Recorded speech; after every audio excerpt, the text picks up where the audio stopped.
and I am the Superintendent of Schools for Burnet CISD and co-chair of Join the Journey. But especially today, as a father of 2 sons and a member of this outstanding community, I'm especially proud to see the number of people that are here today as we gather to launch a coordinated effort that we're calling Join the Journey to address the issue of drug use within our community. I want to make it really clear that there's a lot of school people here, but that this is not just a school district initiative. Rather, it's an initiative of the entire community, and that's why when you look out in this room, you don't see just school district people. You see lots of wonderful community members that make up Burnet. Someone early on in our planning process, about 6 months ago, mentioned that this isn't exactly an issue that's a Chamber of Commerce bumper sticker, but the other thing that we talked about was that we're really no different than any other community across the state of Texas, except that we're going to be different in one way.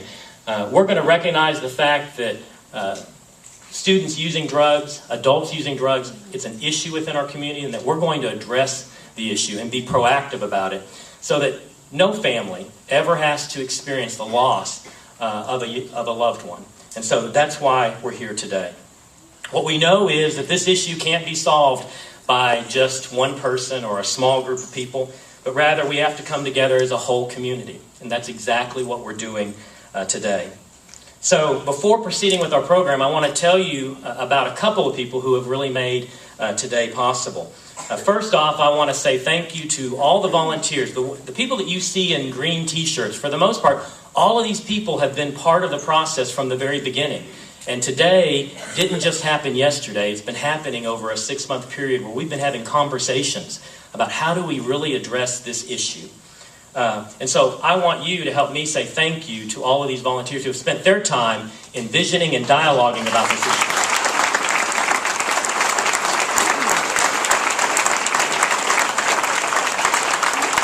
The other reality is that an initiative like this can't happen without support of sponsors and supporters. And so I want to say thank you very quickly to a handful of sponsors and supporters. I want to say thank you to Rodney McGee and the Hill Country Fellowship. They've provided a very generous $2,500 donation. To Wells Fargo, they've provided a $2,500 donation. To Robbie and Deidre Robertson and Accelerate, they've donated the t-shirts that you see us wearing today. Mr. and Mrs.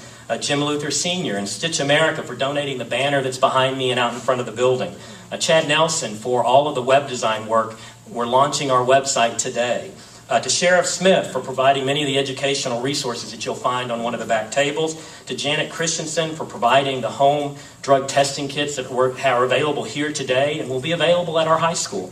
And then to Chief Nelson in the city of Burnet for allowing us to use the community center today for our launch event. So at this time, it gives me great pleasure to introduce someone that I'm very proud to call a friend and the co-chair of Join the Journey, Janet Christiansen.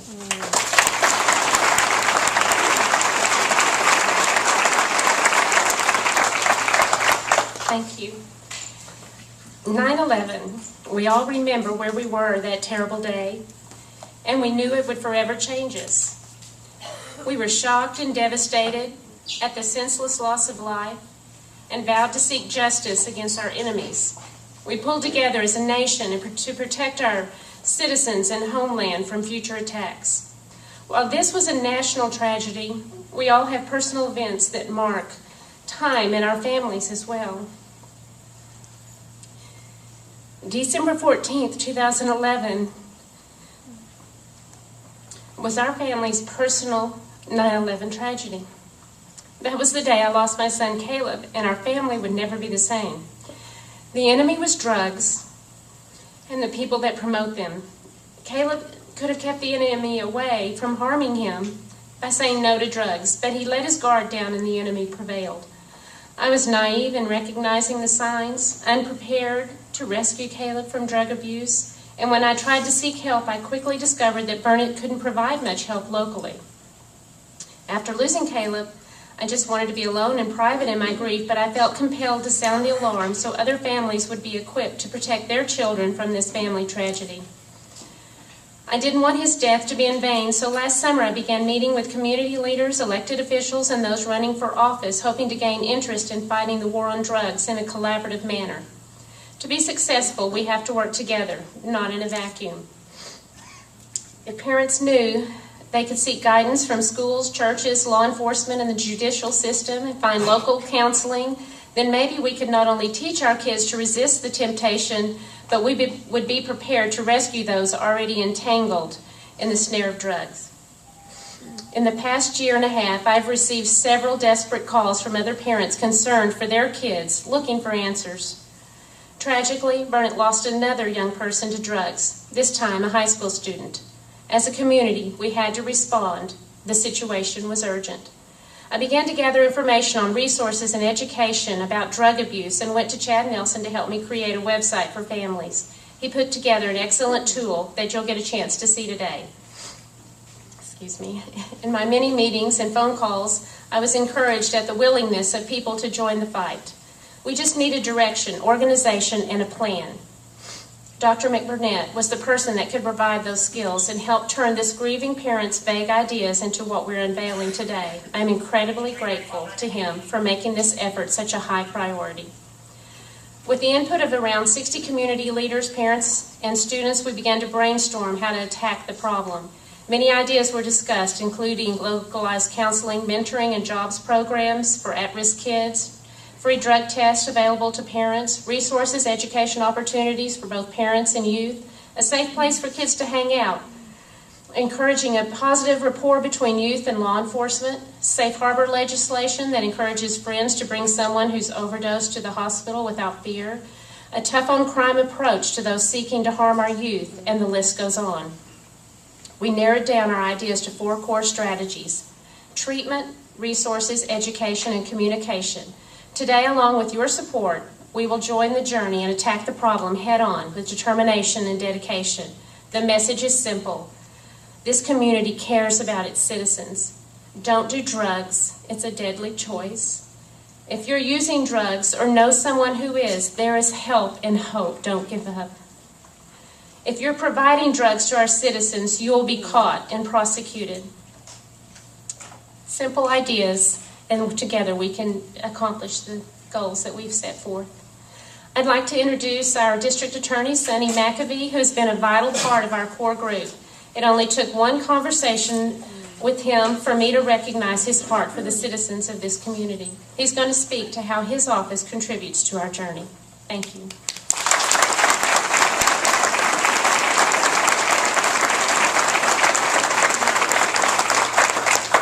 Thank you very much for being here. I can't tell you how important it is to see this many people from our community to support this effort. Normally when I talk about prosecution, I'll talk about the things that we're doing in order to put people away or put people in prison. And that's a very important part of what we do sometimes. But the problem with drugs is a multifaceted problem. There is no one clear solution, and that's why it takes the entire community.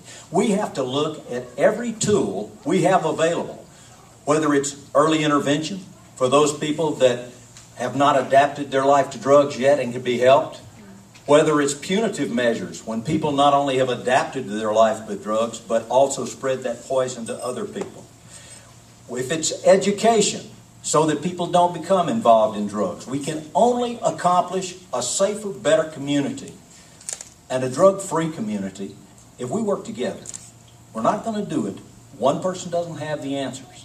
Now, I will tell you on the prosecution end of it, we're trying to look at this multifaceted approach and seek input from everyone. We're trying to hold people accountable. Janet, when she first talked to me, I was very impressed by the fact, her courage, her ability to put together a plan, and her strength to follow through and to ask tough questions.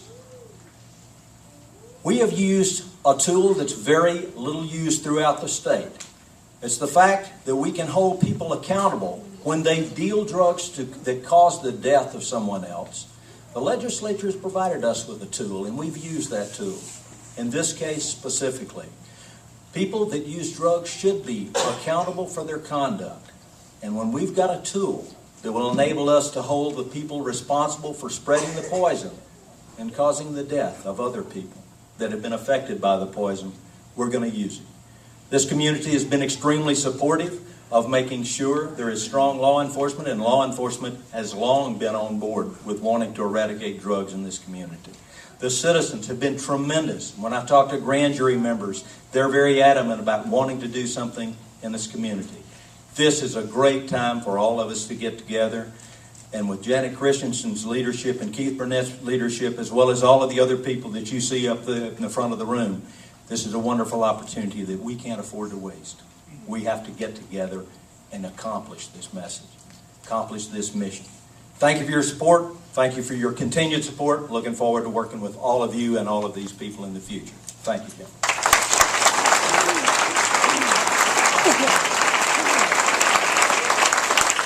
Sonny, we can't even begin to tell you how much we appreciate your leadership in this community and your assistance with law enforcement, because it's making a difference in our community. Like I said, because we know that this issue of drug use can't be solved by any one person, we began to think as a community, how do we bring together the community? And that's where the idea of having a resolution came about, to create a network of people, all pulling in the same direction, all working towards a common goal. When we began to think about who would be the perfect person to author the resolution, the first name that came to mind was Gil Jones. Many of you know that Gil has served the 33rd Judicial District of Texas for 16 years as a judge, and is now a family mediator. In fact, he's recessed to family mediation today just to be here for our event. I know this about Gil. He retired just recently, and he's failed miserably at retirement because people like us call him often and say, "Are you willing to help?" At this time, I'm going to ask Gil to come forward. He's going to read the resolution that each one of you either have or will have a chance to sign today as a formal way of joining the journey. Please help me welcome Gil.